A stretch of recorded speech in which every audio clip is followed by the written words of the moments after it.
Notebook IAS संस्थान में आप सभी लोगों का भरपूर स्वागत है। हम लोग Uttar Pradesh RO 2023 crash course की श्रृंखला में बातचीत कर रहे थे और इस श्रृंखला में हम लोगों की स्पेशल जो सब्जेक्ट चल रही थी वो जीएस से संबंधित पॉलिटी विषय पे बातचीत कर रहे थे।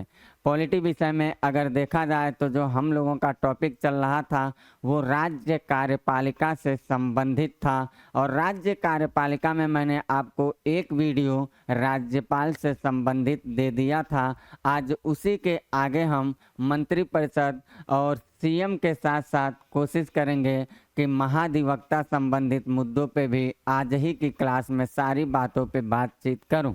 तो आज की जो हम लोगों की क्लास है उसमें हम लोगों को अगर देखा जाए तो हमने आपको जब सरकार पढ़ाया था, 1 मिनट अगर आपका समय लूँ रिकॉल करवा दूं, तो इसमें मैंने आपको एक बात ये बताया था कि सरकार के 3 अंगों के बारे में, एक विधायिका, दूसरा मैंने आपको बताया था कार्यपालिका और तीसरा जो मैंने बताया था वो बताया था न्यायपालिका होता है। और ये दोनों देखा जाए तो केंद्र और राज्य स्तर पे होते हैं। तो केंद्र की जो विधायिका है जिसे संसद हम लोग कहते हैं, ये तो मैं आपको पढ़ा चुका हूँ। राज्य की जो विधायिका है जिसे राज्य विधानमंडल कहते हैं, ये मैं आपको पढ़ाने वाला हूँ, अभी आगे क्लास लेंगे। यहाँ कार्यपालिका को देखा जाए तो केंद्र की जो कार्यपालिका है, केंद्र की कार्यपालिका जिसमें आपको राष्ट्रपति, उपराष्ट्रपति, ये पूरा मैंने आपको पढ़ा चुका है। राज्य कार्यपालिका मैं आपको पढ़ा रहा है जिसमें राज्यपाल मैं आपको बता दिया था। आज जिस मुद्दे पे मैं आपसे बातचीत करूंगा वो इसी राज्य कार्यपालिका से संबंधित राज्यपाल के अलावा मैं मंत्रिपरिषद पे बात करूंगा, मंत्रिपरिषद पर, और साथ ही साथ सीएम पर। कोशिश करेंगे आज महाधिवक्ता को भी पढ़ा दूंगा और अगर समय बचेगा तो मैं स्थानीय निकायों में लोकतांत्रिक विकेंद्रीकरण को भी सरसरी निगाहों से लेकर चलूँगा। लोकतांत्रिक विकेंद्रीकरण, ये 3 मुद्दे मैं आपको पढ़ाने वाला हूँ। यानी कि 1 मिनट मैं आपका और लूँ तो ये वाली टॉपिक मैंने आपको विधायिका मैंने ये आपको बता चुका है, विधायिका मैंने आपको बता चुका है, जो केंद्र का है विधायिका इसको मैंने बता चुका है। फिर उसके अलावा देखा जाए तो केंद्र की जो कार्यपालिका है इसको मैंने बता चुका है। फिर राज्य की कार्यपालिका मैं आपको पढ़ा ही रहा हूँ, इसी को आज कवर करूँगा पूरा। फिर इसके बाद मैं आपको राज्य विधायिका बताऊंगा आगे, तो ये पूरा हमारा फेज कवर हो जाएगा। न्यायपालिका को एक साथ हम लोग पढ़ेंगे, high court, supreme court, high court और लोअर कोर्ट को एक साथ हम लोग पढ़ेंगे। तो आज की जो मेरी टॉपिक है वो है हमारी ये कार्यपालिका में राज्य वाली कार्यपालिका। पहले वाली वीडियो में मैं सारा चार्ट बना के बताया हूँ, वहाँ से आप समझिएगा। राज्य कार्यपालिका आज मैं कवर कर दूंगा, तो कार्यपालिका से संबंधित केंद्र राज्य दोनों कवर हो जाएगा। विधायिका में मैंने केंद्र बता ही दिया, राज्य इसके बाद बता दूंगा तो ये भी कवर हो जाएगा। बस बचेगा एक न्यायपालिका, तो उसके लिए भी क्लास लेकर के आऊँगा, उसको भी कवर कर दूंगा।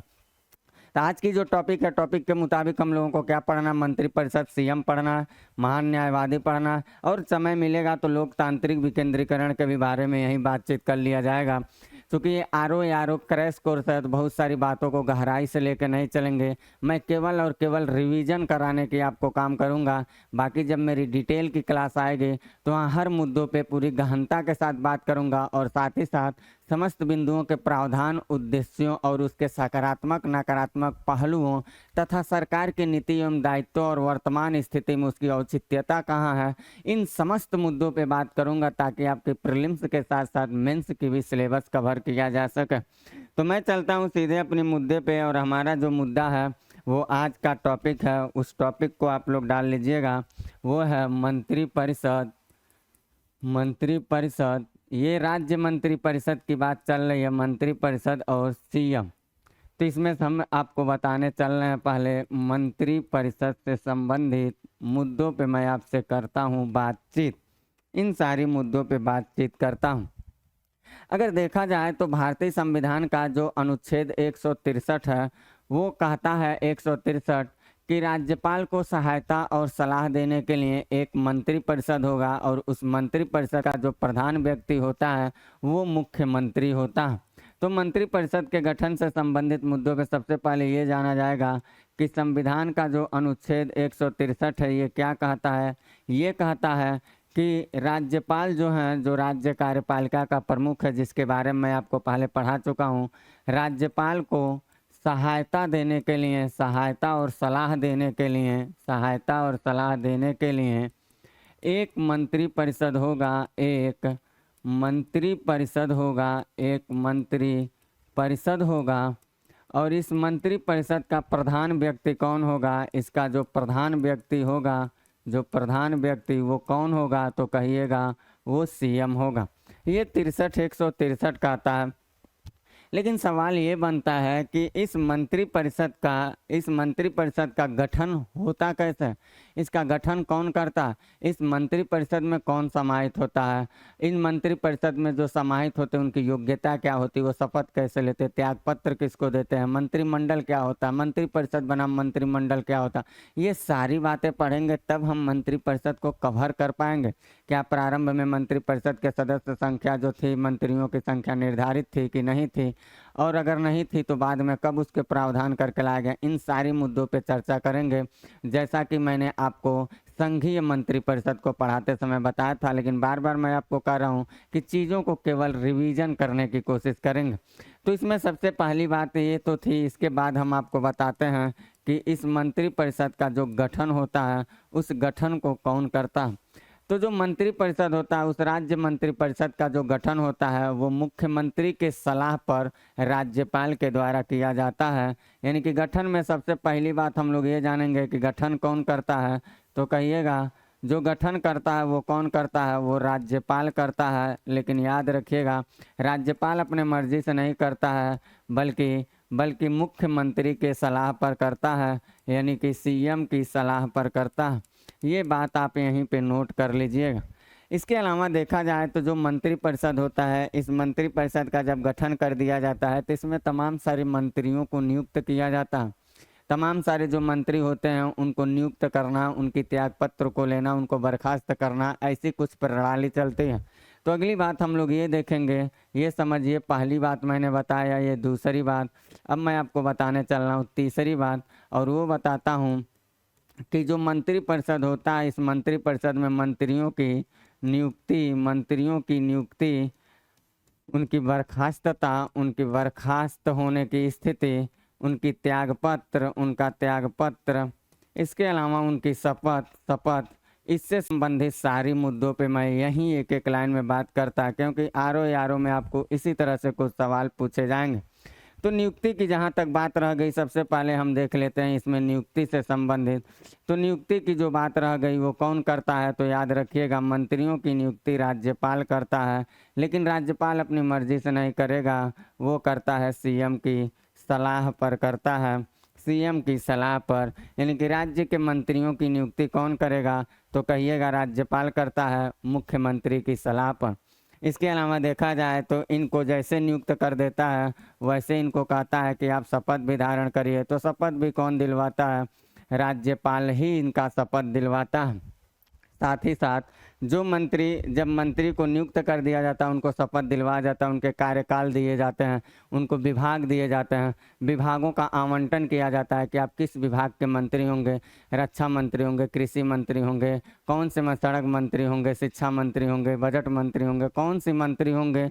इस सारी मंत्रियों के विभागों का आवंटन किया जाता है। तो जो मंत्री होते हैं उनके विभागों का जो आवंटन होता है, वो आवंटन अगर देखा जाए तो सीएम की ही सलाह पे किया जाता है। मंत्रियों के विभागों का आवंटन सीएम की सलाह पर ही किया जाता है। और जैसे मंत्रियों के विभागों का आवंटन हो जाता है तो अपने कार्य प्रणाली को सुचारू रूप से आगे बढ़ाते हैं। लेकिन अगर मंत्री अपने कार्यकाल के दौरान किसी तरह की संवैधानिक गतिविधियों के प्रयोग करने में असफल हो जाता है या संवैधानिक गतिविधियों को सुचारू रूप से प्रयोग नहीं करता है, तो राज्यपाल क्या करता है? उनको बर्खास्त करने की ताकत रखता है। तो बर्खास्त भी कौन करेगा? तो याद रखिएगा राज्यपाल ही करता है। किसके सलाह पे करेगा? तो याद रखिएगा वो भी सीएम की सलाह पर ही राज्यपाल इनको बर्खास्त कर देता है। साथ ही साथ बच गया एक बात यहाँ पे, त्यागपत्र की। मैंने नियुक्ति भी बता दिया, बर्खास्त बता दिया, शपथ बता दिया। त्यागपत्र किसको देता है? तो इससे भी संबंधित मुद्दों को आपको समझ लेना है। कि मंत्री जो होते हैं वो अपना त्याग पत्र किसको देते हैं, तो ये भी राज्यपाल को ही देते हैं, ये भी राज्यपाल को ही अपना त्याग पत्र मंत्री दे देते हैं। यानी कि मंत्री जो होते हैं वो एक तरह से होल सोल देखा जाए तो हम ये कह सकते हैं कि मंत्री जो होते हैं वो मंत्री राज्यपाल के प्रसाद प्रयत्न, राज्यपाल के प्रसाद प्रयत्न राज्यपाल के प्रसाद प्रयत्न मंत्री अपना पद धारण करते हैं, अपना पद धारण करते हैं। ये बात आपको याद रखना है, क्योंकि जितनी सारी बातें मैं बता रहा हूँ हर जगह भूमिका राज्यपाल ही निभा रहा है। राज्यपाल के प्रसाद प्रयत्न माना जाता है, मंत्री जो होते हैं वो अपने पद को धारण करते हैं। इसके अलावा देखा जाए तो मैंने आपको ये बता ही दिया कि मंत्री जो होते हैं उनके विभागों का आवंटन जो होता है वो मुख्यमंत्री के सलाह पे राज्यपाल ही करता है। तो जितनी सारी मंत्री से संबंधित कामकाज होते हैं, सारे कामकाज में मेन रोल जो निभाता है वो कार्यपालिका का प्रमुख होता है। कौन? राज्यपाल होता है। चाहे मंत्री को शपथ लेना हो, मंत्री को नियुक्त करना हो, मंत्री का त्यागपत्र लेना हो, मंत्री को बर्खास्त करना हो, मंत्री के विभाग का आवंटन हो तो उसको विभागों के आवंटन भी करना हो, ये सारी कामकाज राज्यपाल के ही माध्यम से होते हैं। इसलिए घुमा के किसी तरह का भी सवाल अगर आपसे पूछता है तो राज्यपाल जवाब ऑन द स्पॉट मारिएगा। लेकिन इतना आपको ध्यान रखना है कि सीएम की सलाह पर करता है, ये बात आप याद रखिएगा। इसके अलावा हम लोग ये देखेंगे, अब सवाल ये बनेगा इसी में सवाल अब ये बनेगा कि जिनको हर मंत्री की मतलब मंत्री को नियुक्त करना, हटाना, शपथ दिलाना, बर्खास्त करना, विभाग आवंटन करना, ये सारे कामकाज तो राज्यपाल कर रहा। लेकिन सवाल ये बनता है कि मंत्री ये बनता कौन है?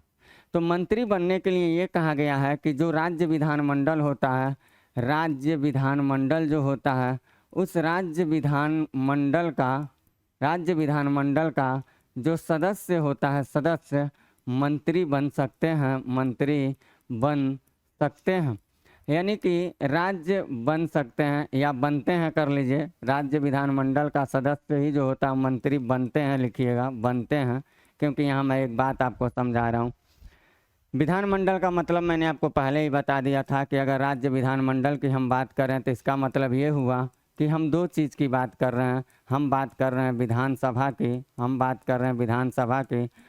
बात कर रहे हैं विधान, जहाँ जहाँ विधान परिषद होगा, विधान परिषद की, इसी को विधानमंडल कहा जाता है। तो या तो विधानसभा का मेंबर हो या तो विधान परिषद का मेंबर हो, उसी व्यक्ति को मंत्री बनाया जाता है। लेकिन सवाल ये बनता है कि क्या अगर कोई व्यक्ति इस विधानमंडल का सदस्य नहीं है तो उसको मंत्री नहीं बनाया जा सकता? बिल्कुल बनाया जा सकता है। ये भी हमारे संविधान में प्रावधान किया गया है कि अगर कोई व्यक्ति राज्य विधानमंडल का सदस्य नहीं है तो उसको भी मंत्री बनाया जा सकता है, बशर्ते उसको ये कहा जाएगा कि आपको 6 माह के अंदर क्या करना पड़ेगा, 6 माह के अंदर सदस्यता को धारण करना पड़ेगा, सदस्यता को धारण करना पड़ेगा। यानी कि विधानमंडल की सदस्यता को धारण करना पड़ेगा आपको 6 माह के अंदर, तभी आप मंत्री पद के पर और अपने कार्यकाल को पूरा कर सकते हैं, वरना आपको हटा दिया जाएगा। तो सिंपल सी बात आपको समझना है कि मंत्री बनने के लिए जो योग्यता होता है वो ये होता है कि विधानमंडल के सदस्य आपको होना चाहिए, तभी आप मंत्री बनेंगे। अगर विधानमंडल के सदस्य नहीं है तो भी आपको मंत्री बनाया जा सकता है, लेकिन आपको 6 महीने के अंदर मंत्री पद विधानमंडल के किसी सदन का सदस्य आपको स्वीकार करना पड़ेगा, धारण करना पड़ेगा। जो मंत्री होते हैं उन मंत्रियों को देखा जाए तो बहुत सारे सदस्य मनोनीत होते हैं। तो सवाल ये बनता है कि क्या मनोनीत सदस्य को मंत्री बनाया जा सकता है? तो इसका जवाब ये होगा, कई बार ऐसा सवाल पूछा जाता है, जो मनोनीत सदस्य होते हैं, जैसे मैंने आपको बताया था 1/6 विधान परिषद में हो जाते हैं, 1 सदस्य विधानसभा में हो जाते हैं, विधानसभा वाली प्रणाली को तो समाप्त ही कर दिया गया। तो जो मनोनीत सदस्य होते हैं उन मनोनीत सदस्यों को भी मंत्री बनाने का प्रावधान हमारे संविधान में है। तो ये भी बात एक याद रखिएगा कि मनोनीत जो सदस्य होते हैं, मनोनीत सदस्य भी मंत्री बन सकते हैं, ये बात आपको याद रखना है। इसके अलावा हम लोगों को यहाँ पे ये ध्यान देना है इस मंत्री परिषद में मंत्रियों से संबंधित कि जो मंत्री परिषद होता है उस मंत्री परिषद में मंत्रियों की संख्या क्या होनी चाहिए। जो मैं मंत्री परिषद आपको पढ़ा रहा हूँ, जो मंत्री परिषद मैं आपको बता रहा हूँ अभी, इस मंत्री परिषद में जो ये मंत्री जा रहे हैं, जिनको नियुक्ति की जा रही है, जिन मंत्रियों की नियुक्ति की जा रही है, आखिर इनकी संख्या कितनी होनी चाहिए? मंत्री परिषद में मंत्री कितने होने चाहिए? मंत्री परिषद का आकार कितना होगा? कितने मंत्री होंगे? तो प्रारंभ में हमारे संविधान में ऐसा कुछ भी नहीं लिखा गया था कि हमारे मंत्रिपरिषद में, चाहे केंद्र के स्तर पे देखा जाए चाहे राज्य के स्तर पे देखा जाए, कहीं नहीं लिखा गया था कि कितने मंत्री होंगे राज्य मंत्रिपरिषद में या संघीय मंत्रिपरिषद में।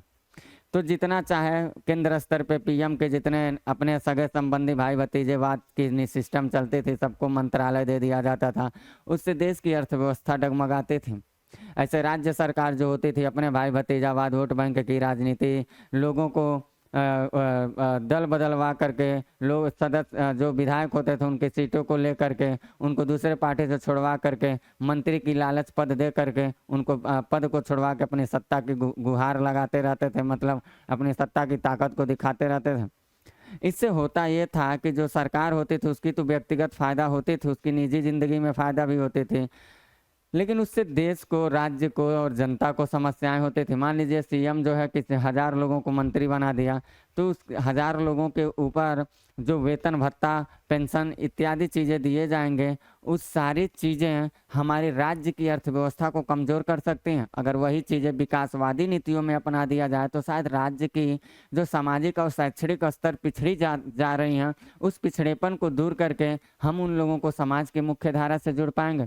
इसीलिए इस पर एक्शन लिया गया। अगर अगली बात हम लोग देखें, कौन सी नंबर की ये बात होगी, मैंने 3 नंबर बात बता दी, अब 4 नंबर पे मैं अब चल रहा हूँ बताने, और ये बता रहा हूँ कि मंत्रिपरिषद का आकार क्या होगा। तो मंत्रिपरिषद के आकार पे अगर देखा जाए, मंत्रिपरिषद के जो आकार हैं, या मंत्रियों की कह सकते हैं संख्या, मंत्रियों की संख्या की बात कर लीजिए कि कितनी संख्या होती है, इस पे बात कर लीजिए।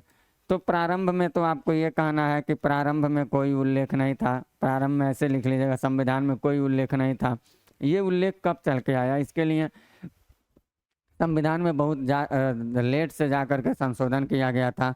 91वां नंबर का जो संविधान में संशोधन किया गया था, 91वां संविधान संशोधन, और ये संविधान संशोधन हुआ था 2003 में। इस 91वां संविधान संशोधन 2003 के द्वारा ये निर्धारित किया गया कि जो मंत्रिपरिषद में मंत्रियों की संख्या होंगी वो विधानसभा यानी कि मुख्यमंत्री सहित मंत्रियों की कुल संख्या जो होगी वो विधानसभा के सदस्यों के कुल संख्या के 15% से अधिक नहीं होगी। यहाँ 2 बात आपको याद रखना है, 15% से अधिक नहीं होगी, अधिक नहीं। और यहीं पे ये कहा गया है कि संख्या में 12 से कम नहीं होगी, 12 से कम नहीं होगी। ये बात आपको याद रखना। यानी कि सीएम सहित मंत्रियों की कुल संख्या जो होगी मंत्रिपरिषद में, सीएम को जोड़ करके मंत्रियों की कुल संख्या जो होगी वो विधानसभा के कुल सदस्यों के संख्या के 15% से अधिक नहीं होगी। मान के चलिए कि किसी राज्य में विधानसभा सीट 100 है, मान के चलिए सपोज दैट। तो इस 100 में कौन होंगे, इस 100 में अगर देखा जाए तो 99 मंत्री होंगे, 99 सदस्य होंगे, और एक कौन होगा, उन्हीं सदस्यों में एक सदस्य कौन होगा, सीएम। एक तो सीएम है, और 99 कौन है, विधायक होंगे। 99 कौन होंगे, विधायक होंगे, या कह सकते हैं सदन के सदस्य होंगे, विधायक होंगे। ठीक, अब यहाँ आपको ये समझना है कि 99 और एक जो 100 है, इस 100 का आप निकाल दीजिए 15%, 100 का निकाल दीजिए 15%, तो 15 कम से कम 15, अधिक से अधिक 15 और कम से कम 12, यानी उस राज्य में जो मंत्री होंगे, शिक्षा मंत्री, खेल मंत्री, हई मंत्री, हऊ मंत्री, तमाम मंत्री, वो मंत्री अधिक से अधिक 15 ही होंगे, इससे ज़्यादा नहीं हो सकते हैं। तो उस 15 मंत्री में एक मंत्री तो ऑलरेडी सीएम बन चुका है, 14 गो और अतिरिक्त मंत्री होंगे, उससे ज़्यादा मंत्री रखने को उनके पास ताकत नहीं है। अब पहले भाई भतीजावाद लगा के पूरा मंत्री ये भर देते थे, सब वोट बैंक की राजनीति करते थे। ये सिस्टम खत्म हो गया। कब हुआ है, 91वां संविधान संशोधन। तो ये भी बात आपको यहीं पे याद रखना। इसके अलावा ये देखा जाए कि सदन में जो मंत्री होते हैं वो सदन में मंत्रियों का अधिकार क्या क्या होता है, तो इसको ओरली बस ऐसे मौखिक भाषा में समझ लीजिएगा। सदन में जो मंत्री होते हैं उनको कहा गया कि आप किसी सदन में जाके बोल दीजिए, किसी सदन की कार्यवाही हो रही है उसमें जाके बैठ सकते हैं, बोल सकते हैं। लेकिन अगर कोई बात फंस जा रही है, सदन में वोटिंग हो रही है, तो आप जिस सदन के सदस्य हैं, जिस सदन के आप मंत्री हैं, उसी सदन के में आप वोटिंग कर सकते हैं, दूसरे सदन में नहीं कर सकते हैं। जैसे मान लीजिए विधानसभा के, जैसे मान लीजिए कि आप विधानसभा सदस्य हैं और आप बन गए शिक्षा मंत्री, तो आप विधान परिषद के भी बैठक में जाके शामिल हो सकते हैं, आपको कोई नहीं रोकेगा, विधानसभा में भी विधान परिषद में भी। लेकिन विधानसभा में जब वोटिंग होगा किसी मुद्दे को लेकर तो आप विधानसभा के सदस्य होने के नाते उसमें वोट डालेंगे। लेकिन विधान परिषद में अगर हो गया तो आप विधानसभा के सदस्य ना कि विधान परिषद के, इसलिए आपको विधान परिषद के वोटिंग में अधिकार नहीं दिया जाएगा। ये बात आपको माइंड करना।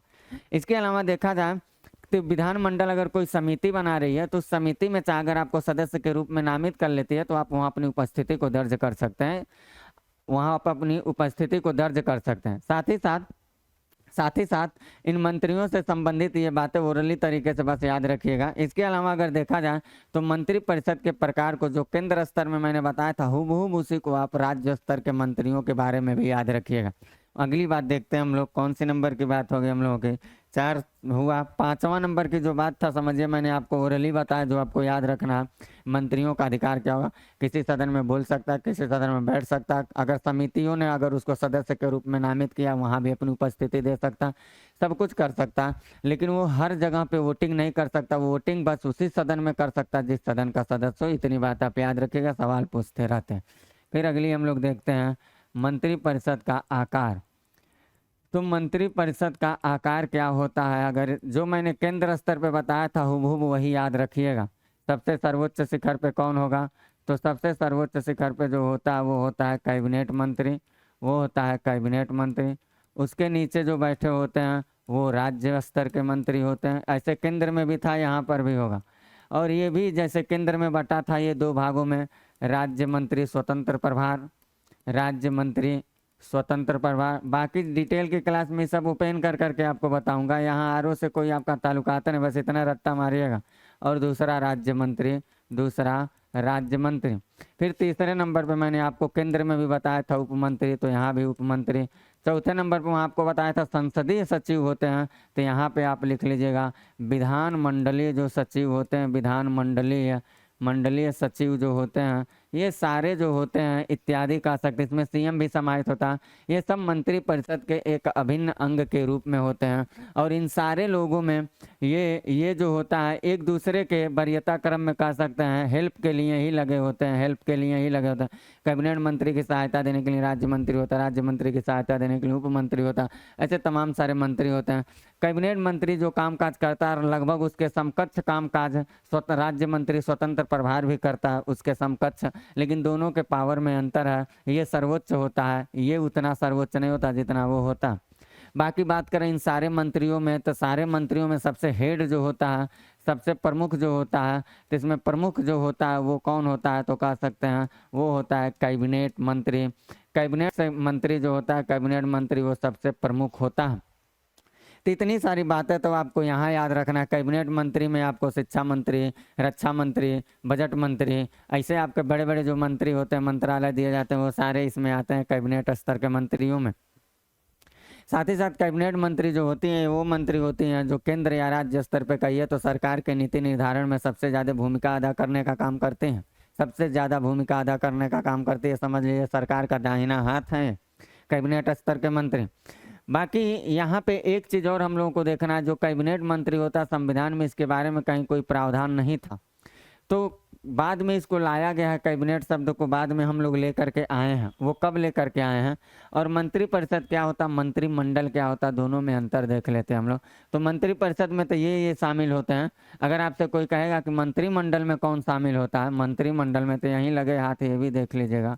अगर हम बात करें मंत्रिमंडल में कौन शामिल होता है, तो केवल आपको ये कहना है कि केंद्र में पीएम होगा, राज्य में आप कहेंगे क्या, सीएम होगा, और प्लस कैबिनेट मंत्री जो होते हैं लोग, जो कैबिनेट मंत्री जैसे शिक्षा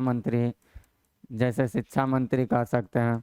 फिर जैसे आप कह सकते हैं रक्षा मंत्री, जैसे आप कह सकते हैं वित्त मंत्री, ऐसे तमाम सारे लोग जो होते इत्यादि कर लीजिए। ये सब कैबिनेट के एक अंग हैं, तो ये कैबिनेट मंत्री और सीएम जहां बैठक करते हैं उसी को कहा जाता है मंत्रिमंडल।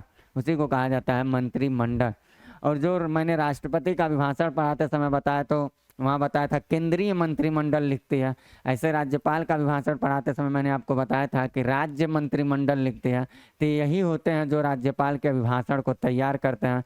यानी सोच लीजिए सीएम और उसी के दाहिना हाथ बैठ करके सीएम के नीतियों के बारे में जब लिख रहा है, राज्यपाल को केवल बोलना है, तो ये बताइए कि सीएम जो होगा वो अपने खिलाफ कोई बात तो लिखवाएगा नहीं। इसलिए राज्यपाल या राष्ट्रपति केंद्र में देखेंगे कठपुतले की तरह सरकार की नीतियों की बखान करते हैं। ये बात आप गौर करिएगा। तो मंत्रिपरिषद क्या होता है ये मैंने बता दिया, मंत्रिमंडल क्या होता है सरसरी यहाँ से ये बता दिया आपको। बाकी अब मैं बताने चल रहा हूँ, यहाँ से एक सवाल और पूछता है, ये हमारे संविधान में ये शब्द नहीं था, इसको बाद में जोड़ा गया, तो वो कब जोड़ा गया मैं उस पर आपको लेकर चलता हूँ। यानी मंत्रिमंडल से संबंधित एक और आपका सवाल पूछे जाते हैं, और वो सवाल क्या है, मंत्रिमंडल शब्द से संबंधित, शब्द से संबंधित। तो यहाँ से एक सवाल और पूछे जाते हैं। तो केंद्र सरकार पढ़ाते समय जो मैंने आपको बताया था वो वही राज्य सरकार के लिए भी लागू होता है, इसमें कोई अंतर दिखाई नहीं देगा। तो जो हम लोगों का 44वां संविधान संशोधन 1978 में करवाया गया था, उस 44वें प्रारंभ में था नहीं मंत्रिमंडल शब्द। 44वां संविधान संशोधन जो हुआ था 1978 में, सबसे पहले इसी संशोधन के माध्यम से संविधान के अनुच्छेद 352 को उठा के पढ़िएगा, तो इसमें एक नया शब्द ला के जोड़ा गया था, और वो था कैबिनेट शब्द, कैबिनेट शब्द।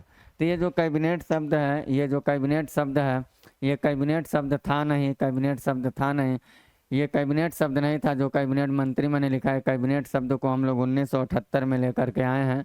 ये भी बात आपको यहीं पे एक लाइन में याद रखना है। इसके अलावा ये देखना है आप लोगों को कि जो सीएम होता है वो अपने इच्छा अनुसार, अपने स्वविवेक का ही कह सकते हैं प्रयोग करके वो किसी व्यक्ति को कैबिनेट में शामिल करता है। कैबिनेट मंत्रियों में बनाने के लिए सीएम की भूमिका पूरी होती है, जैसे वहाँ पीएम की भूमिका होती है। ये किसी की बात सुनने उनने वाला नहीं, अपने मर्जी से करता है। वो जिसको चाहे उसको कैबिनेट में बना सकता है, वो सदस्य रहे विधानसभा का या ना रहे, उसको भी बना सकता है, बशर्ते उसको 6 महीने का समय देगा कि तुम सदस्यता को धारण कर लेना, वरना हम भी लाचार हो जाएंगे तुमको भगाने के लिए, तो भगा देगा उनको।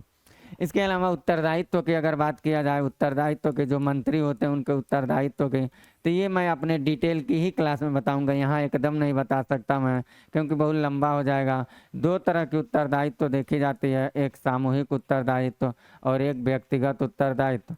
तो आपको आरओ के लिए बस इतना जानना है, एक चीज़ उत्तरदायित्व में बस जानना है कि जो राज्य मंत्रिपरिषद होती है, ये किसके प्रति उत्तरदायी होती है, तो कह दीजिएगा विधानसभा के प्रति उत्तरदायी होती है। बाकी ये सामूहिक रूप से मंत्रिपरिषद सामूहिक उत्तरदायित्व में सामूहिक, और व्यक्तिगत उत्तरदायित्व में राज्यपाल। बाकी इसके अंदर बहुत सारी और बातें, जैसे इसको मैंने यहाँ बताने की कोशिश किया, तो इसके अंदर भी बहुत सारी चीज़ें आपके आरओ से बिल्कुल ताल्लुकात नहीं रखते हैं, एक मतलब का ताल्लुकात, एक पैसे का नहीं है। तो झूठ में उन सब बातों को पढ़ने की कोई हम लोगों को ज़रूरत नहीं है,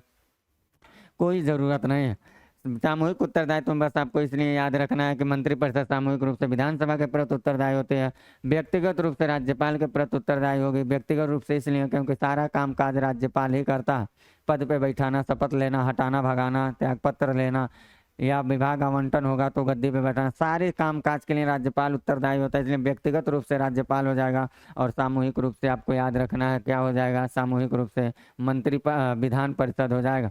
तो मंत्रिपरिषद से संबंधित हमने आपको क्या क्या बातें बताया, हमने आपको केवल ये बताने की कोशिश की है, तो मैंने स्ट्रक्चर बताया है मंत्रिपरिषद में, ये बातें मैंने आपको बता दिया, त्यागपत्र वगैरह, ये कितने आकार वगैरह सब मैंने बताया आपको। फिर उसके बाद प्रकार मैंने आपको बता दिया, फिर उसके बाद मैंने मंत्रिमंडल शब्द से संबंधित बातों को बताया। अब मैं आपको जो बताने चल रहा हूँ सीएम से संबंधित मुद्दों पे, क्योंकि मैंने क्लास लेते समय ही बोला था आपसे। अब हम लोग पढ़ने चल रहे हैं मुख्यमंत्री। तो इसमें बस 2 लाइन हम लोगों को जानना है, बाकी सब मिलता जुलता बातें रहता। भारतीय संविधान के अगर अनुच्छेद 164 को उठाए, जैसे 163 सीएम था, ऐसे संविधान का अनुच्छेद 164 को अगर आप उठाते हैं तो यहाँ साफ साफ यही लिखा गया है, कि जो मुख्यमंत्री होता है, जो सीएम होता है, उसकी नियुक्ति कौन करेगा, तो सीएम की नियुक्ति जो होगा, वो कौन करेगा, नियुक्ति जो होता है वो राज्यपाल द्वारा किया जाता है, राज्यपाल करता है, ये बात आपको याद रखना। सीएम की नियुक्ति राज्यपाल करता है, ये बात याद रखना। अब सवाल ये प्रश्न बनता है कि क्या किसी भी व्यक्ति को राज्यपाल सीएम के पद पर नियुक्त कर सकता है? जवाब होगा बिल्कुल नहीं। राज्यपाल केवल उसी व्यक्ति को सीएम बना सकता है जो विधानसभा में बहुमत दल का नेता होगा। जिस पार्टी की बहुमत होगी, पार्टी के मेंबर द्वारा चुने गए जो नेता होगा, उसी को केवल राज्यपाल बना सकता है, अपनी मर्जी से नहीं। अपनी मर्जी से भी एक सिचुएशन ऐसा आता है जहां राज्यपाल अपनी स्वयं विवेक की शक्ति का प्रयोग करता सीएम बना सकता है।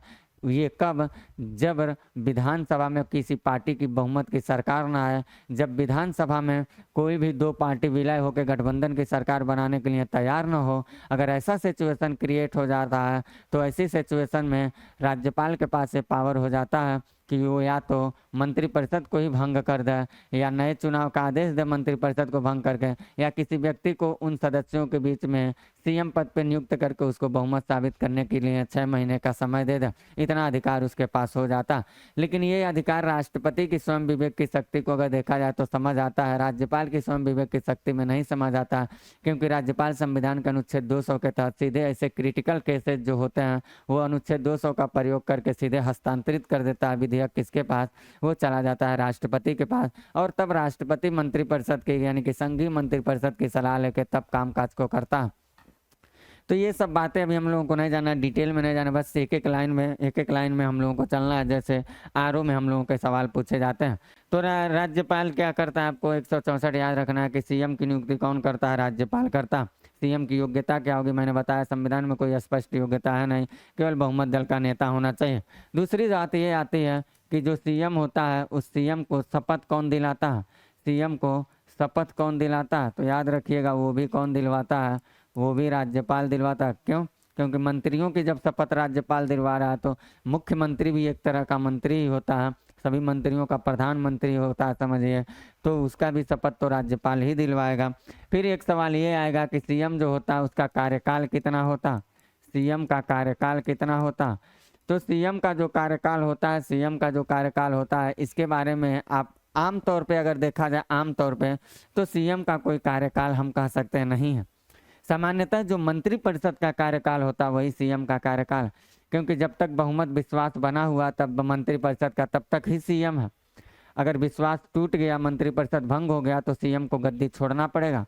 तो यहाँ हम ये कह सकते हैं कार्यकाल में सबसे पहली बात कि वो राज्यपाल के प्रसाद प्रयत्न होता है। क्यों? क्योंकि जब सभी मंत्री राज्यपाल के प्रसाद प्रयत्न होंगे, मैंने यहाँ आपको अभी बताने की कोशिश किया है, यहाँ मैं आपको बताया हूँ प्रसाद प्रयत्न कहाँ मैंने बातचीत किया आपको। राज्यपाल के प्रसाद प्रयत्न मंत्री पद को धारण करते हैं, तो सीएम भी तो एक मंत्री है, वो भी राज्यपाल के प्रसाद प्रयत्न ही रहता है, ऐसी बात नहीं, वो भी राज्यपाल के प्रसाद प्रयत्न रहता है। लेकिन सवाल ये बनता है कि राज्यपाल के प्रसाद प्रयत्न जब सीएम है तो क्या सीएम राज्यपाल को जब मर्जी आएगा तब सीएम को गद्दी से हटा देगा? जवाब होगा बिल्कुल नहीं। जब तक सीएम का विश्वास है मंत्रिपरिषद में, जब तक उसका विश्वास है तब तक राज्यपाल की औकात नहीं है कि उसको गद्दी से हटा दें। और वो अगर विश्वास को बना के रखा है अपना, तो इस हालत में वो 5 साल तक गद्दी पे रहेगा सीएम। 5 साल के बाद ही विधानसभा को मतलब नए चुनाव के आदेश दिया जाएगा और इसको विघटित किया जाएगा पुरानी वाले को। उससे पहले राज्यपाल की हिम्मत नहीं है कि उसको हटा दें। यानी कि मंत्रिपरिषद का जो कार्यकाल होता है वो याद रखिएगा 5 साल के लिए होता, और जब तक मंत्रिपरिषद में विश्वास बना करके सीएम रखा रहेगा तब तक राज्यपाल की औकात नहीं है कि उसको अपने प्रसाद प्रयत्न इच्छा अनुसार शक्ति के अनुसार उसको हटा दें, नहीं हटा सकते हैं। तो ये बात आपको यहाँ ध्यान देना है। फिर उसके बाद हम लोग देखते हैं इसमें अगली बात, इसका कार्य क्या होता है और इसके पास क्या शक्ति भी कोई है, ये देख लेते हैं। तो इसको अगर देखना हम लोगों को तो सरसरी निगाह से हम लोग सारी बातों को अपडेट करते चलेंगे। सबसे पहली बात संविधान का अनुच्छेद 167 क याद रखिए। 167 ख राज्यपाल पढ़ाते समय मैंने बताया था, जैसे मैंने संविधान का अनुच्छेद 78 क पढ़ाया था और 78 ख पढ़ाया था जब मैं केंद्र सरकार पढ़ा रहा था, तो यहाँ पे ये कहा गया था कि जो पीएम होगा वो अपनी सब कामकाज की सूचना किसको देगा? राष्ट्रपति को देगा। अपनी समस्त कार्य प्रणाली की सूचना राष्ट्रपति को देगा, 78 का कहता था। और अगर नहीं दे रहा है तो मैंने ये बताया था कि राष्ट्रपति जो होगा वो जबरदस्ती क्या करेगा? पीएम से उसकी सूचना मांगेगा। जो काम ये कह रहा केंद्र में मैंने पढ़ाया था, केंद्र सरकार, वही यहाँ हुबहू लागू कर दीजिएगा। पीएम के जगह सीएम, राष्ट्रपति के जगह राज्यपाल बस कर दीजिए, सब वही होगा। यानी कि सीएम का कर्तव्य है कि अपनी कार्य प्रणाली की समस्त सूचना राज्यपाल को दें, कार्यपालिका संबंधी सभी जानकारी राज्यपाल को दें। और अगर नहीं देता है तो राज्यपाल का ये अधिकार हो जाता है कि वो सीएम से उसके समस्त कार्य प्रणाली की सूचना समय समय पर मांगे।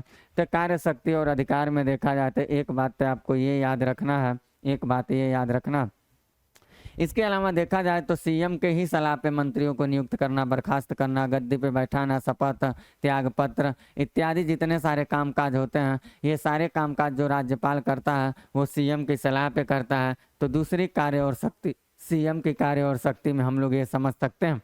फिर इसके अलावा हम लोग ये कह सकते हैं कि राज्यपाल को किसी भी समय विधानसभा विघटित करने की सिफारिश देने का काम जो करता है वो सीएम ही करता है। तो सीएम इस तरह के तमाम सारे कामकाज करते हैं। लेकिन इसके अलावा कुछ वन लाइनर सवाल पूछे जाते हैं, जैसे हम ये कह सकते हैं कि राज्य का जो योजना बोर्ड होता है, राज्य योजना बोर्ड, उस राज्य योजना बोर्ड का अध्यक्ष कौन होता है? तो जो राज्य योजना बोर्ड होता है, राज्य योजना बोर्ड, इसका जो अध्यक्ष होता है, याद रखिएगा वन लाइन वाला सवाल, वो सीएम ही होता है। राज्य योजना बोर्ड का अध्यक्ष सीएम होता है। जो क्षेत्रीय परिषदें होती हैं, उस क्षेत्रीय परिषद की अध्यक्ष नहीं होता है, क्षेत्रीय जो परिषद होती हैं उन क्षेत्रीय परिषद की उपाध्यक्ष, याद रखिएगा उपाध्यक्ष जो होता है वो कौन होता है? सीएम होता है। क्षेत्रीय परिषद की उपाध्यक्षता करने का काम ये सीएम करता है, अध्यक्षता नहीं करता है। तो सवाल ये बनता है कि जो क्षेत्रीय परिषद होते हैं उस क्षेत्रीय परिषद की कार्यकाल, तो कार्यकाल वगैरह में क्षेत्रीय परिषद एक अलग से टॉपिक हो, सब अलग से बता दूंगा, यहाँ समझने की कोई ज़रूरत नहीं। वैसे एक साल याद रखिएगा उसको, यहाँ सब डिटेल इधर की बातों को लेकर चलने की कोई जरूरत नहीं। क्षेत्रीय परिषद की जो उपाध्यक्षता करता है सीएम करता है। जो नीति आयोग होता है, NITI Aayog, national institution for transforming India, जो मोदी जी ने लेकर के आया था, उस नीति आयोग का देखा जाए तो एक सदस्य के रूप में सीएम काम करता है। साथ ही साथ हम लोग ये कह सकते हैं कि जो राष्ट्रीय विकास परिषद होता है, उस राष्ट्रीय विकास परिषद का एक सदस्य सीएम होता है। तो याद रखिएगा राष्ट्रीय विकास परिषद का सदस्य कौन होगा? सीएम होगा। अंतर्राज्यीय परिषदें जो अनुच्छेद 263 में हम लोग पढ़ेंगे, 263 में अंतर्राज्यीय परिषद है। तो उस अंतर्राज्यीय परिषदों की सदस्यता भी करने का काम कौन करता है? राज्यों के सीएम करते हैं। हाँ, ये अलग बात है कि अंतर्राज्यीय परिषद जो हुआ या राष्ट्रीय विकास परिषद जो हुआ, इसकी अध्यक्षता करने का काम प्रधानमंत्री करता है। लेकिन सदस्य के रूप में राज्यों के सीएम ही होते हैं। केंद्र शासित प्रदेशों के जो उच्चायुक्त जो होते हैं, जो उप राज्यपाल वगैरह होते हैं, वो सब इसके सीएम होते हैं। सीएम जो होते हैं, जहाँ सीएम है वो सीएम, जहाँ नहीं है वहाँ के उच्च आयुक्त जो होते हैं वो सब इसके सदस्य के रूप में देखे जाते हैं। तो ये सारी बातें आपको याद रखना है सीएम से संबंधित।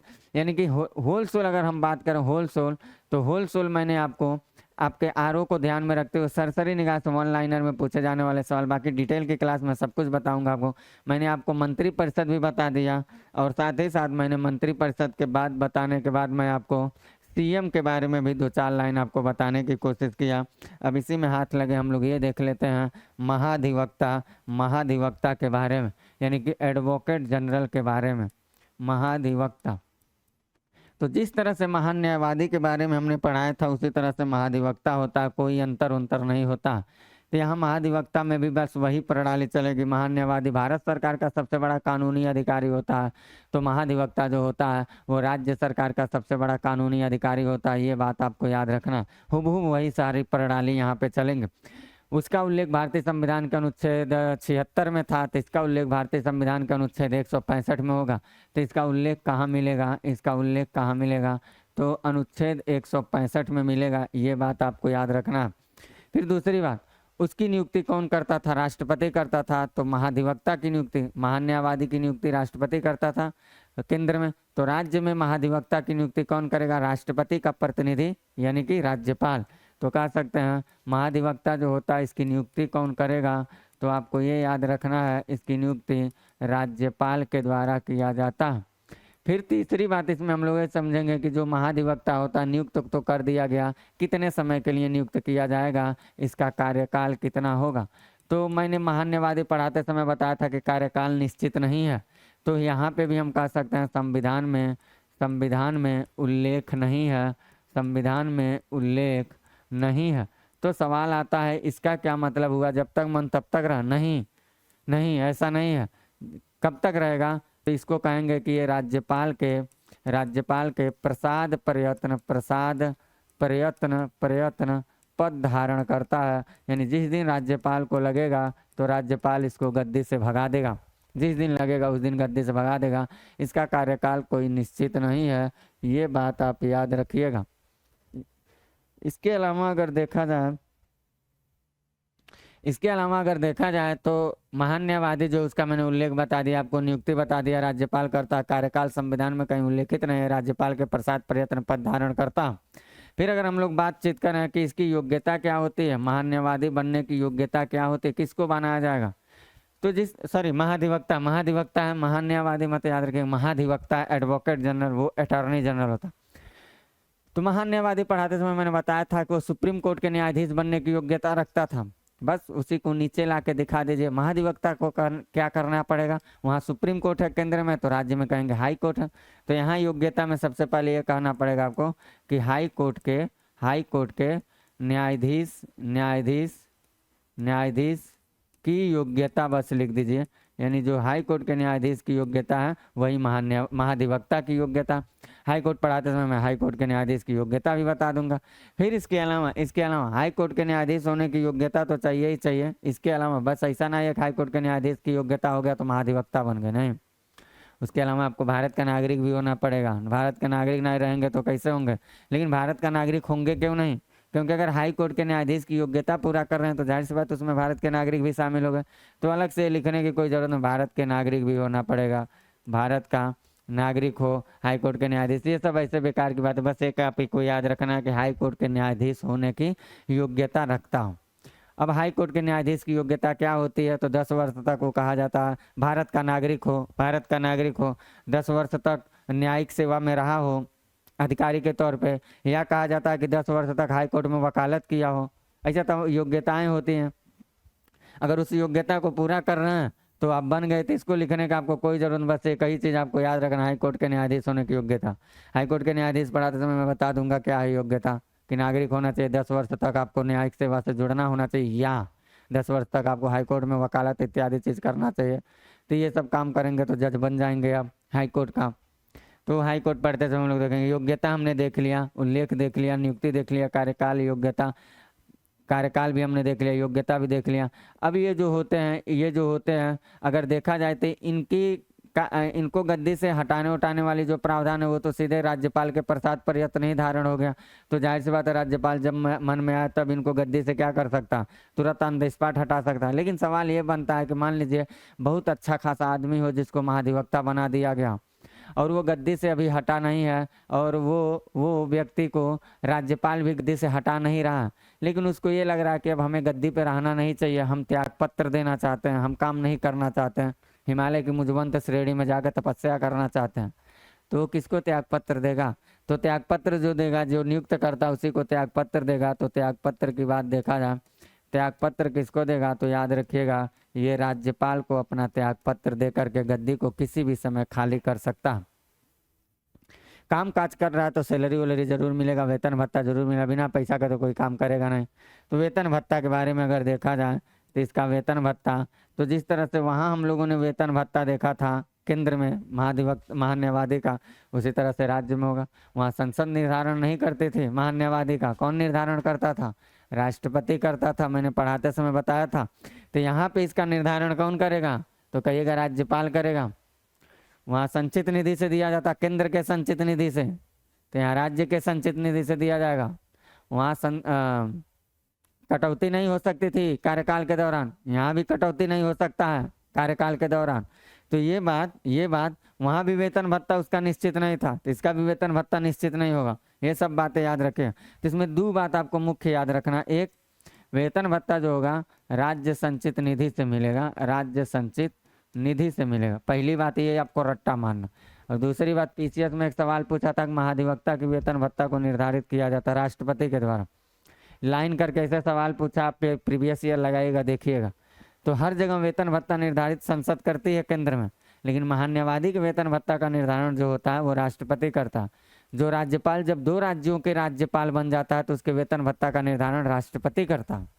वैसे आमतौर पर राज्यपाल के वेतन भत्ता का निर्धारण संसद करते हैं, एक राज्य का रहेगा, लेकिन वही जब 2 राज्य का कामकाज करने लगेगा तो राष्ट्रपति करते हैं, वो तय करते हैं।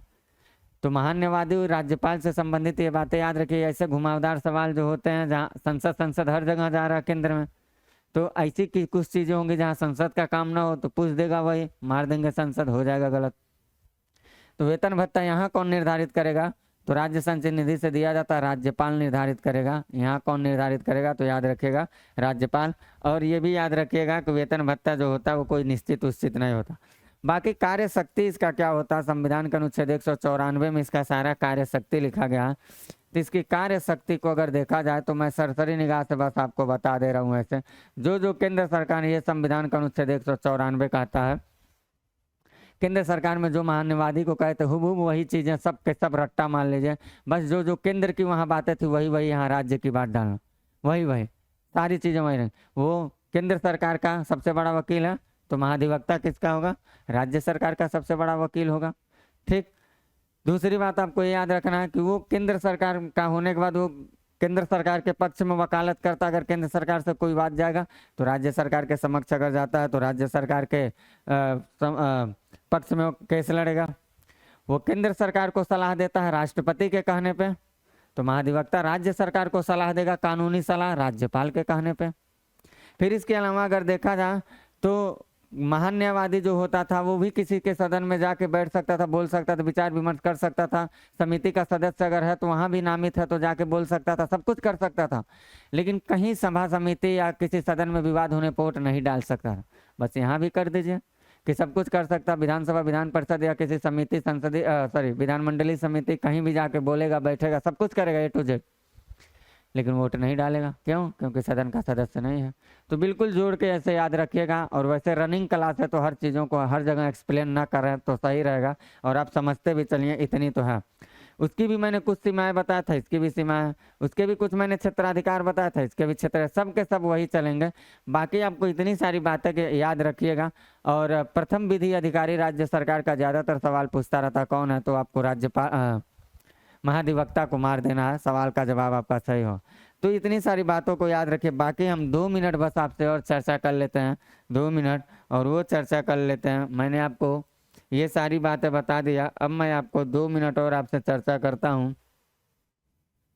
वह है लोकतांत्रिक विकेंद्रीकरण से 2 मिनट बस समिति उमिति बता के हट जाएंगे, बहुत सारी बातें नहीं बताएंगे। वो जो समिति गठित हुई थी बस उसके बारे में बातचीत किया जाएगा, फिर उसके बाद हम हट लेंगे। बाकी सब डिटेल की क्लास जब लेकर आएंगे तो वहाँ एक एक करके मैं आपको समझाने की कोशिश करूँगा। तो हम लोग स्थानीय स्वशासन के बारे यानी स्थानीय सरकार को भी यहीं देख लेते हैं। यहीं पर स्थानीय सरकार को भी देख लेते हैं। दुनिया का पहला ऐसा देश भारत है जहाँ त्रिस्तरीय सरकार की व्यवस्था दिखाई देती है। अगर हम भारत देश को देखें, मान लीजिए, तो केंद्र पे कहाँ, यहाँ शीर्ष पे कौन बैठा है? केंद्र सरकार। मैंने इसके बारे में आपको पढ़ा दिया है। यहाँ कौन बैठा? मध्य में राज्य सरकार। इसके बारे में भी मैंने आपको पढ़ा दिया, राज्य सरकार। इस केंद्र के तो मैंने विधायिका कार्यपालिका दोनों बता दिया है। राज्य की केवल मैंने आपको कार्यपालिका बताया, विधायिका बताना है, उसको भी बता दूंगा आपको अगली क्लास में। फिर यहाँ पे हम आज आपको अभी बताने जा रहे हैं स्थानीय सरकार। तो स्थानीय सरकार को मैं 10 मिनट में यहाँ ऐसे कंप्लीट करता हूँ, एक एक लाइन में, जो आपके यारों में संभावना है सवाल आने की। तो भारत एक ऐसा देश है जहाँ त्रिस्तरीय सरकार है, 3 स्तर पे सरकार दिखाई देते हैं। ऐसे देखा जाए तो लोकतांत्रिक विकेंद्रीकरण की बात की गई है, लोकतांत्रिक विकेंद्रीकरण की बात की गई है। दुनिया का पहला ऐसा देश भारत है जहाँ 3 स्तर के सरकार है। बाकी जगहों पे एक से केंद्र सरकार बैठा रहेगा, फिर उसके नीचे में तमाम सारे राज्य सरकार होते हैं, तमाम सारे राज्य सरकार होते हैं। लेकिन हमारे यहाँ केंद्र और राज्य के अलावा भी तमाम क्या हैं, तमाम जो हैं वो लोकल गवर्नमेंट हैं। स्थानीय सरकार है, लोकल गवर्नमेंट है, तमाम सारे लोकल गवर्नमेंट। तो अजूबा हम लोग पढ़ने चल रहे हैं, दुनिया का जो अजूबा है यानी कि त्रिस्तरीय सरकार प्रणाली। तो इसको बहुत ज़्यादा एक्सप्लेनेशन से नहीं देखा जाएगा, बस ऐसे वनडे मॉडल आरओ के प्रीलिम्स मॉडल के जो सवाल आते हैं बस उसको हम लोग टच करने की जरूर कोशिश करेंगे। शासन की एक ऐसी व्यवस्था के बारे में हम लोग पढ़ने चल रहे हैं जिसे निचले सदन के रूप में जाना जाता है। और ये परंपराएं कोई भारत में एकाएक दिखाई नहीं दी, बल्कि ये इतिहास जब खोल के आप लोग पढ़ेंगे तो सदियों से दिखाई, प्राचीन इतिहास से ही इसके बारे में हम लोग पढ़ते चले आए हैं, उसके बारे में हम लोग पढ़ने चल रहे हैं। इसी वजह से लोकतंत्र को विकेंद्रीकृत करके समाज के स्थानीय स्तर के लोगों के विकास हो, उनके जीवन दिनचर्या में विकास हो, उनकी गतिविधियों में विकास हो, समाज की मुख्य धारा से जुड़ पाएँ, खेती बाड़ी, शिक्षा, स्वास्थ्य इत्यादि चीज़ों पर वो अधिक उनको बल दिया जा पाए। इसके लिए सरकार ने एक नई व्यवस्था के साथ जुड़ा है जिसको हम लोग लोकतांत्रिक विकेंद्रीकरण या स्थानीय सरकार के नाम से जानते हैं। ये स्थानीय सरकार जो है, अगर इनको देखा जाए तो ये जो लोकल गवर्नमेंट है, जो स्थानीय सरकारें हैं, इसको देखा जाए तो ये दो रूपों में दिखाई देती हैं। एक गाँवों के लिए दिखाई देती है, एक गाँवों के लिए, और एक शहरों के लिए दिखाई देती है। जो गाँवों के लिए दिखाई देती है इसको हम लोग कहते हैं पंचायती राज, पंचायती राज व्यवस्था कहते हैं, पंचायती राज। यहाँ से प्रधान लोग निकलते हैं। और जो शहरों से है इसको हम लोग नगर पालिकाएँ, नगर पालिकाओं के नाम से जानते हैं। तो हम इस क्लास में आपको ये दोनों बातों पे चर्चा करेंगे, इन दोनों बातों पे मैं आपसे चर्चा करने वाला हूँ, लेकिन कोशिश करूँगा कि बहुत तेज़ी के साथ चलूँ। केवल समितियों के बारे में और कुछ महत्वपूर्ण सवाल और डेट आते हैं, कुछ महत्वपूर्ण स्थान आते हैं, उनके बारे में केवल चर्चा करके निकल लेंगे। बाकी इसको पढ़ा जाएगा तो लगभग 3 क्लास लग जाते हैं स्थानीय सरकार को पढ़ाने में। जब मैं ऑफलाइन की क्लास पढ़ाता हूँ तो 3-3 क्लास में इसको कवर करता हूँ, लेकिन यहाँ मैं आपको कम सीमित समय में कवर करने की कोशिश करता ताकि आपके सवाल आ जाए। तो सबसे पहले हम लोग इसमें पढ़ते हैं पंचायती राज। सबसे पहले इसमें हम लोग देखते हैं पंचायती राज के बारे में, इसके बारे में सबसे पहले देखते हैं, फिर हम लोग नगर पालिका देख लेते हैं। सबसे पहला सवाल पंचायती राज का क्या पूछेगा, भाग कौन सा है, किस भाग में इसका उल्लेख किया गया। इसका पंचायती राज का अगर बात किया जाए, पंचायती राज का, तो कहिएगा भाग 4। क्यों कहेंगे, क्योंकि अनुच्छेद 40 में ही इसका उल्लेख है, अनुच्छेद 40, और अनुच्छेद 40 कहाँ है, भाग 4 में। पहली बात आपको ये याद रखना। दूसरी बात आपको ये देखना है कि पंचायती राज व्यवस्था जो है इसको तत्कालीन रूप से लागू कराने के लिए हमारे देश के तत्कालिक प्रधानमंत्री पंडित जवाहरलाल नेहरू सबसे पहले प्रयास किए थे। और उन्होंने जो योजना लेकर के आया था सामुदायिक विकास कार्यक्रम 1952 में, वो सामुदायिक विकास कार्यक्रम का लक्ष्य ही यही था कि ग्रामीण स्तर के लोगों के स्वास्थ्य, शिक्षा, सुविधा इत्यादि चीज़ों को बढ़ावा देना, जो सामुदायिक विकास कार्यक्रम है। फिर उसके बाद उन्होंने राष्ट्रीय विस्तार लेकर के आया, राष्ट्रीय विस्तार सेवा 1953 में, और इसके माध्यम से उसको विस्तार करने की कोशिश किए थे। लेकिन ये हुआ, जो उनका उद्देश्य था वो सफल नहीं हो पाया। पंचायती राज व्यवस्था जो था, सामुदायिक मंत्रालय बना था, लेकिन बहुत सारे गतिविधियां ऐसी आई, बहुत सारी समस्याएं ऐसी आई कि वो व्यवस्थाएं सुचारू रूप से लागू नहीं हो पाई और उतनी अच्छा से नहीं हो पाई जितनी अच्छा से सरकार ने सोचा था। यही कारण है कि इस कार्यक्रम को कैसे आगे बढ़ाया जाए, इसके आगे बढ़ाने के लिए उन्होंने जांच समिति बनाए थे।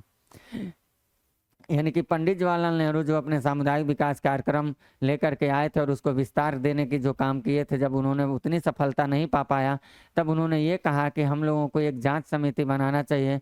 उस जांच समिति के माध्यम से उसके आए गए रिजल्टों के हिसाब पर हम लोगों को काम करना चाहिए, ताकि स्थानीय स्तर के सरकारों को बहुत तेज़ी से हम लोग विकसित कर पाएँ, उन्हें भी समाज की मुख्य धारा से जुड़ पाएँ। और इसके लिए जो उन्होंने जांच समितियां लेके आया था, इन्हीं जांच समितियों से आपके सवाल पूछते हैं। और उसके बाद इस जांच समितियों के आधार को ध्यान में रख के सरकार बहुत सारा प्रयास किया है, और उन्हीं प्रयासों में एक ऐसा प्रयास आएगा जहां कानून बन जाएगा। तो उस कानून के बारे में 2 लाइन देखना है, और जांच समिति के बारे में बस डेट जानना है, बाकी कुछ नहीं जानना है। ये आपके आरओ के यहीं तक घुमा के पूछ सकता है। अभी तक के पेपर प्रीवियस ईयर उठा के देख लीजिएगा। तो जांच समितियों में सबसे पहली जो जांच समिति आई थी, जो बैठक की थी, जो इसके बारे में बताई थी, उस जांच समिति का नाम है बलवंत राय मेहता समिति। उस समिति की नाम थी बलवंत राय मेहता समिति। और ये समिति जो आई थी 1957 के आसपास इसको गठित किया गया था। जो बलवंत राय मेहता समिति था 1957 में जो है, इसका उद्देश्य केवल यही था कि 1952 से लेकर 1953 के जो कार्यक्रम चलाए गए हैं, सामुदायिक विकास कार्यक्रम, राष्ट्रीय प्रसार सेवा, जो कार्यक्रम चलाए गए उसके बारे में जांच पड़ताल करिए, बताइए कि ये क्यों नहीं सफल हो पा रहा है, तो इसके बारे में उन्होंने जांच पड़ताल किया। और इसके जो अध्यक्ष थे वो अध्यक्ष भी बलवंत राय मेहता ही थे। इसके अध्यक्ष बलवंत राय मेहता थे। बलवंत राय मेहता इसके अध्यक्ष थे।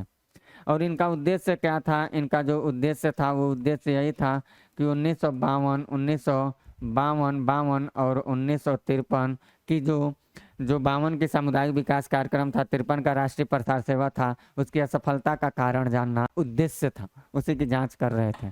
और जांच करने के बाद इन्होंने अपना सिफारिश दिया। अपने सिफारिश में कहे कि लोकतांत्रिक विकेंद्रीकरण को बढ़ावा देना पड़ेगा। त्रिस्तरीय सरकार को लेकर के आए। और उसमें इन्होंने ये भी कहा था कि जो पंचायती राज व्यवस्था उसको 3 स्तर पे लागू किया जाए।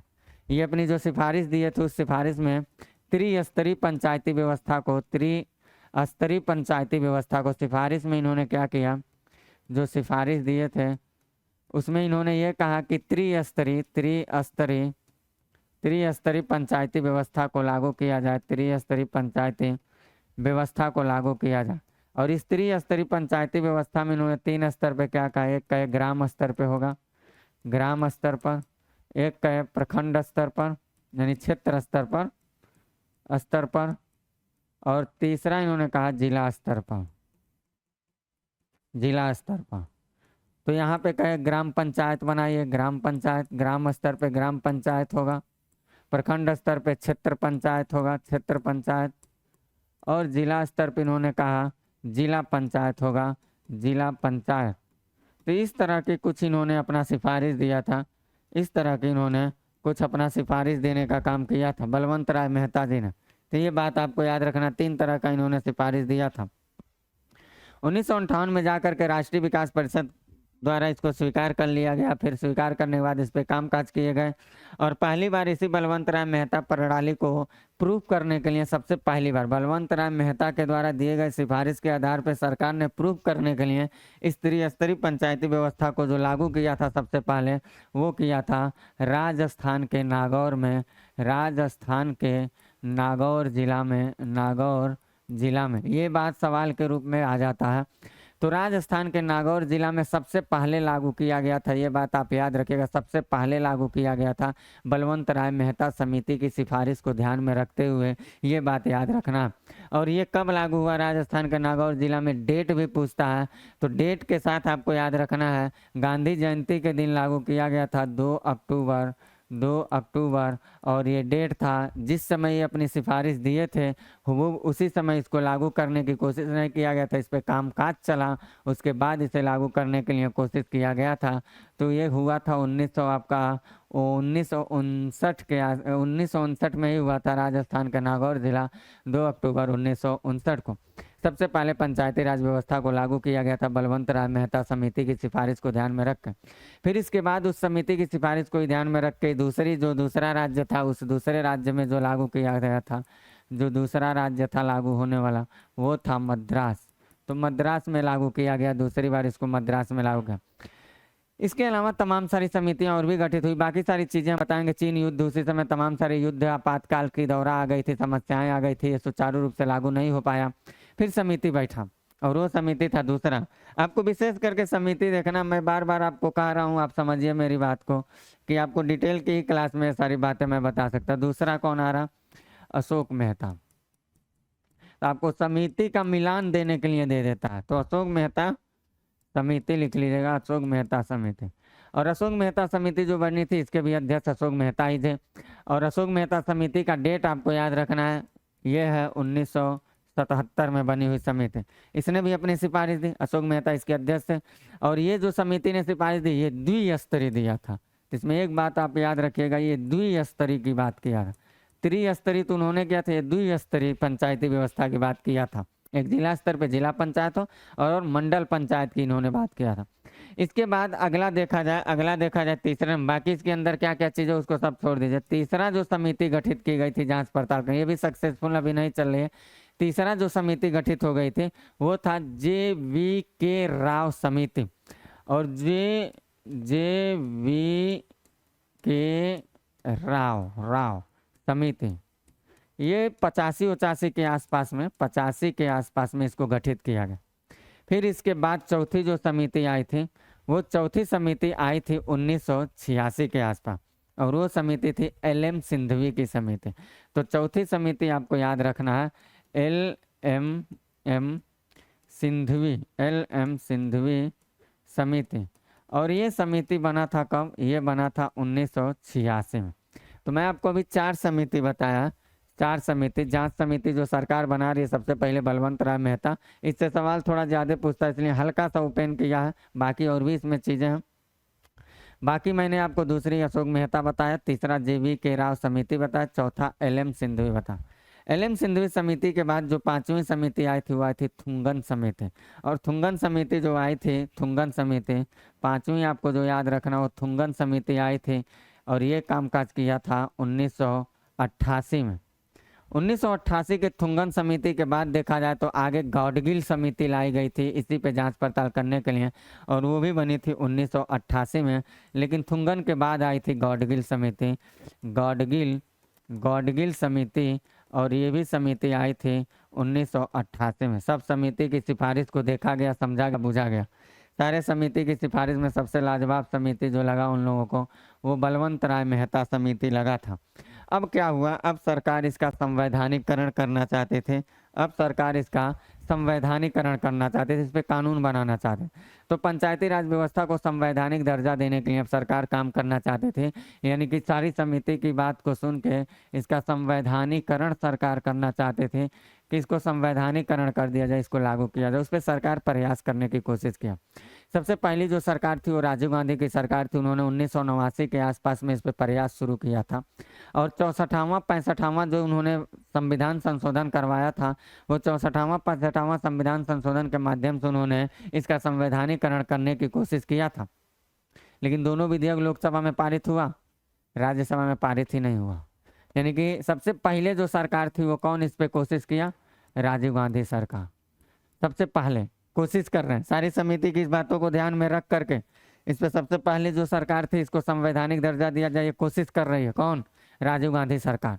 और राजीव गांधी सरकार जो थे ये कोशिश की है, तो इन्होंने 2 संशोधन लेके आया, एक 64वां और एक 65वां संविधान संशोधन। ये 2 संविधान संशोधन इन्होंने लेकर के आया था विधेयक, और दोनों के माध्यम से चाहे कि हम इसको आगे बढ़ा दूं। 1989 के आसपास की घटना है। लेकिन दोनों जो था संविधान संशोधन, ये दोनों के दोनों जो थे लोकसभा से तो पास थे, यानी राजीव गांधी सरकार अपने घर से तो पास करवा दी है लोकसभा से, लेकिन ये राज्यसभा से पास हो ही नहीं पाया।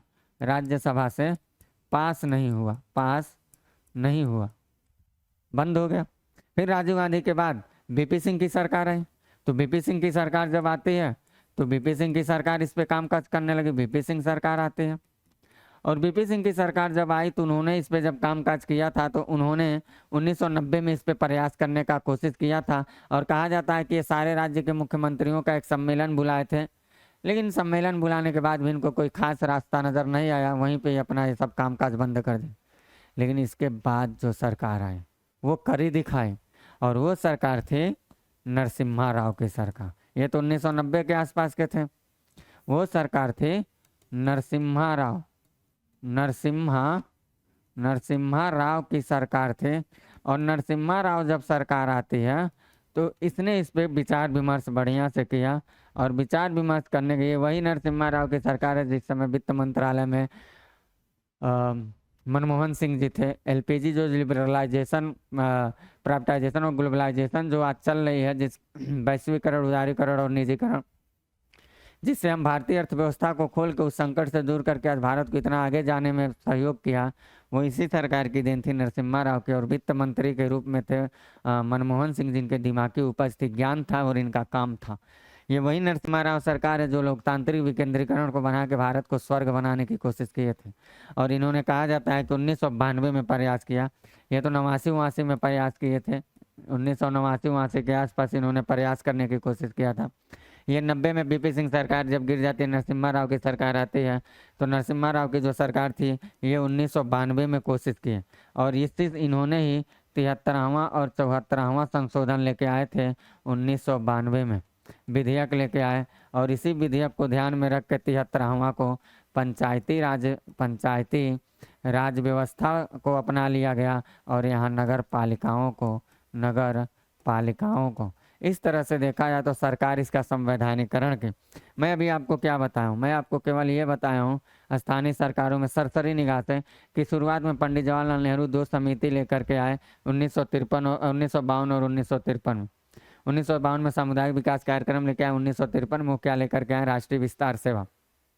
लेकिन लोगों को जोड़ नहीं पाए, उनकी स्वास्थ्य सुविधा, शिक्षा इत्यादि चीज़ों पर ध्यान देने की कोशिश की, नहीं हो पाया। सरकार ने कहा समिति बनाओ, समिति की रिपोर्ट को देखो, रिपोर्ट के हिसाब से उस पर काम करो और तब हम स्थानीय स्तर के लोगों की मदद कर पाएंगे। सरकार समिति बनाई, सबसे पहला बलवंत रहा, इन्होंने अपना सिफारिश दिया, इनके सिफारिश को ये कुछ बातें मैंने बताया सरसरी निगाह से। फिर उसके बाद इन्हीं की सिफारिश पे कुछ कामकाज किया गया। फिर अशोक मेहता आए, JV.K. राव आए, LM सिंधवी आए, थुंगन आए, गौडगिल आए। सारी समिति की जब रिपोर्ट आती है सरकार इस पर एक्शन लेने का काम करते हैं। सबसे पहली सरकार थी 1989 में राजीव गांधी की, कोशिश की है, लोकसभा ने पारित किया, राज्यसभा में नहीं हुआ। BP सिंह की सरकार आती है, नहीं कुछ हो पाता, सर मुख्यमंत्री का सम्मेलन बुलाते हैं, कुछ होता ही नहीं। नरसिम्हा राव जी की सरकार आती है 1992 में, 73 और 74 अमेंडमेंट के माध्यम से इन्होंने काम को सफल कर दिया। अब काम हो गया, अब काम क्या हो रहा, अब काम हो गया। तो जब काम हो गया तो अब हम लोगों को क्या देखना है, अब हम लोगों को क्या देखना है, सरकार ने अब तो संवैधानिकरण कर दिया। तो संवैधानिकरण जब कर दिया तो जो 73वां और 74वां संविधान संशोधन उनको लागू किया गया। तो अब 73वां जो संविधान संशोधन था, 73वां संविधान संशोधन, ये 1992 का जो विधेयक था, इसको क्या किया गया, लागू किया गया। और लागू हुआ था ये 24 अप्रैल 1993 को। 92 का ये विधेयक था, लेकिन लागू कब हुआ, लागू हुआ था ये 24 अप्रैल 1993 को ये लागू हुआ। ये बात आपको याद रखना। फिर इसीलिए 24 अप्रैल को देखिएगा, एक चीज़ पूछा, पंचायती राज दिवस कब मनाया जाता है, 24 अप्रैल को मनाया जाता है, ये बात याद रखेगा। और लागू करने के बाद याद रखेगा 73वां संविधान संशोधन का जब संवैधानिकरण हो गया, जब लागू हो गया, तो पूछा जाता है सबसे पहले पंचायती राज व्यवस्था को 73वां संविधान संशोधन के बाद पंचायती राज व्यवस्था को सर्वप्रथम किस राज्य ने अपनाया था या प्रयोग किया गया था। तो याद रखिएगा, इसके बाद जो सर्वप्रथम वाला राज्य आएगा, सर्वप्रथम वाला, वो होगा मध्य प्रदेश। ये बात आपको याद रखना, मध्य प्रदेश 73वें के दौरान मध्य प्रदेश।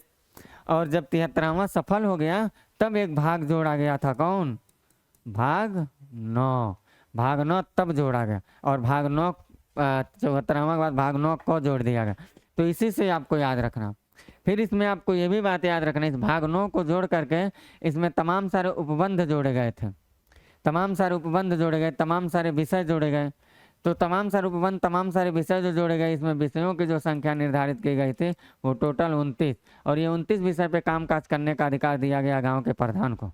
तो ग्राम सभा क्या होता है, गांव का प्रधान क्या होता है, प्रधान का कार्यकाल क्या होता है, तो आप आम बात है, जानते होंगे, डिटेल की ही क्लास में बताएंगे, यहाँ नहीं बताएंगे। गांव का प्रधान होता है, जनता उसको वोट देती है, 18 वर्ष की उम्र के लोग वोट देते हैं, 5 साल का कामकाज होता है, गांव में टैक्स लेने का उसको अधिकार है, सब कामकाज, नाली बनवाना, सड़क बनवाना, घर बनवाना, जन्म मृत्यु पंजीकरण को रखना, तमाम ऐसे उसको कामकाज सौंपे गए हैं। वो चाहे तो चुंगी भी वसूल सकता है, बाजार का, हाटा का, सड़क का, ऐसे चुंगी वसूल सकता है, खेल कूद क्रीड़ा स्थल बना के वहाँ से चुंगी वसूल सकता है। ये सब प्रधान के कामकाज होते हैं। और महिलाओं को वहाँ आरक्षण दिया गया, SC ST आरक्षण दिया गया, जो तो 43 का घ खंड महिलाओं का स्पेशल सवाल भी पूछा। तो ये सब बातें आप याद कर लीजिएगा, ये सब बातें डिटेल में ही पढ़ा जाएगा, यहाँ नहीं पढ़ा। अब हम आपको 73वां के बाद 1 मिनट बता देते हैं बस, 74वां संविधान संशोधन। तो जो 74वां संशोधन है स्पेशल किसके लिए था, ये भी 1992 का ही था, और ये था नगर पालिकाओं से संबंधित। ये किससे था, हाँ, एक चीज़ ग्राम पंचायत में याद रखिएगा आरोप के लिए, जो मैं नहीं बोल पाया, कि जो पंचायती राज व्यवस्था, ये जो चुनाव होता है, चुनाव कौन कराता, तो चुनाव याद रखिएगा राज्य निर्वाचन आयोग कराता, ये राज्य निर्वाचन आयोग कराता। और वित्त कहाँ से आता है, वित्त इसके लिए वित्त उपलब्ध जो करता है वो राज्य सरकार करता, राज्य सरकार करता है। ये बात आपको याद रखना है ना, ये भी बात 1 लाइनर के लिए आपको याद रखना। बाकी इसको ऐसे देखते चलिए, सरसरी है, मैं ये समझ के आपको पढ़ा रहा हूँ कि आप सब जानते हैं, केवल रिवीजन करा रहा हूँ। अब हम लोग देख लेते हैं 74वां संविधान संशोधन। तो 74वां संविधान संशोधन जो है वो नगरीय स्वशासन से संबंधित है, नगरीय स्वशासन से। और इसमें अगर देखा जाए 74वें संविधान संशोधन को, तो इसको 1 जून 1993 को लागू किया गया। तो इसको लागू कब किया गया, तो कहिएगा 1 जून 1993 को इसको लागू किया गया। और इसको लागू हो जाने के बाद सबसे पहले अगर देखा जाए इसको संवैधानिक दर्जा देने में तो अब हमें बताने की जरूरत नहीं है। संवैधानिक दर्जा 74वें वाले को देने में किसका सहयोग था? तो नरसिम्हा राव की सरकार देख ही रहे थे, 73वां 74वां दोनों का मैंने लिखा। तो संवैधानिकरण की कहानी जो उसमें बताऊँ यही कहानी यहाँ भी चलेगा, ये बात आप याद रखिएगा। लागू हो गया, ये 1 जून को लागू हो जाता है। और कहा जाता है कि इसके लिए जो भाग जोड़ा गया था वो भाग 9 को जोड़ दिया गया था। इसके लिए जो भाग जोड़ा गया वो 9 का खंड को जोड़ा गया। और इसमें जो था वो 29 विषय था, लेकिन इसमें विषयों को अगर देखा जाए तो टोटल विषय जो यहाँ है वो टोटल 18 विषय। और इन 18 विषयों पे काम करने का काम जो पार्षद होता है वो करता है। 243 तो से लेकर यह 243 तक ऐसे थे, 18 विषयों पे कामकाज करता है। 5 साल के लिए वो भी होता है। जो नगर पालिकाएं होती है 5 साल के लिए, वहाँ भी पार्षद वगैरह आप लोग सुनते होंगे, वो भी 5 साल के लिए होता है। SC ST का आरक्षण वो भी होता है। सड़क बनवाना, बिजली खंभा, तार, नाले, ये तमाम सारा कामकाज करना, जन्म मृत्यु पंजीकरण इत्यादि तमाम सारे कामकाज जो प्रधान का वो करना है उसका भी है। और वो भी चुंगी वसूलने का अधिकार रखता है। तो ये सारी बातें जितना है सब की सब डिटेल क्लास में बताएंगे। अपने आरओ से संबंधित आप कुछ इतनी बातों को याद रखें। तो इस तरह से देखा जाए तो मैंने आपको ये सारी बातें बता दिया। सरकार से संबंधित मैंने मंत्रिपरिषद को बताने की कोशिश किया, ये पूरा बता दिया मैंने आपको। सरसरी आप 1 घंटे में मैंने आपको पूरा रिवीजन कराने की कोशिश किया। मुख्यमंत्री मैंने बता दिया, महाधिवक्ता बता दिया, स्थानीय स्वशासन बता दिया, सरकार बता दिया। और इसमें हमने आपको 73वां 74वां संशोधन, संवैधानिकरण, सारी बातों को एक ही क्लास में बताने की कोशिश किया। तो जाहिर सी बात है पूरी तेज़ी के साथ मैं गया है पूरा। मैं ये मान के पढ़ा हूँ कि आप जान रहे हैं, केवल रिवीजन कराने से मेरा इंटेंशन था। तो हम लोग जिस संस्था से जुड़े हैं, अगर 2 मिनट बात कर लें तो नोटबुक IAS, जो नोटबुक IAS है सिविल सेवा के अभ्यर्थियों के लिए टेस्ट बुक की श्रृंखला भी उपलब्ध करवाता है। चाहे आप UPSC के पेपर दे रहे हो, PCS के पेपर दे रहे हो, RO कोई भी एग्जाम अगर आप दे रहे हो और आप चाहते हैं कि उसके प्रीलिम्स और मेंस से संबंधित आपकी प्रैक्टिस हो, तो आप नोटबुक IAS संस्थान से जुड़ सकते हैं। नोटबुक IAS द्वारा दिए गए जितने सारे सुविधाएं हैं या सेवाएं हैं वो ऑनलाइन ऑफलाइन दोनों मोड में मिलती है। अगर दिल्ली के आसपास के क्षेत्रों में तो आप ऑफलाइन ज्वाइन कर सकते हैं, दूर दराज के क्षेत्रों में दिल्ली से बहुत दूर हैं तो आप ऑनलाइन ज्वाइन कर सकते हैं। और इसके लिए आप इस नंबर पर संपर्क कर सकते हैं और संस्था द्वारा मिली गई जानकारी के मुताबिक आप अपने पठन पाठन को आगे जारी रख सकते हैं। तो हमने आपको इतनी सारी बातों को तो बता दिया। अब मैं अगली क्लास में जब मैं आपसे मिलता हूं अगली क्लास में, तो वहाँ मैं स्पेशल आपसे बातचीत जो करूँगा वो करूँगा राज्य की विधायिका से संबंधित जो लास्ट होगा। फिर मेरी न्यायपालिका एक टॉपिक बचेगी।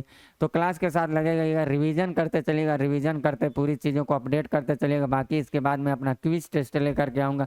जितना पढ़ाया हूँ आरओ में जो पूछा है इसमें मिलेगा। मैं वीडियो को दिखाऊंगा आपको कि आरओ में इस सन में यह पूछा है, पॉलिटी से मैंने यहाँ बताया है।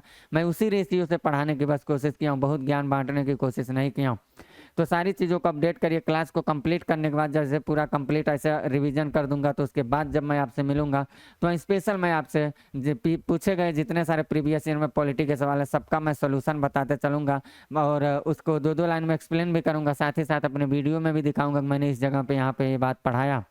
तो लगे रहिएगा क्लास के साथ। मिलता हूँ मैं अपने अगली क्लास में, तब तक के लिए लेता हूँ मैं आपसे इजाज़त। Bye, best of luck.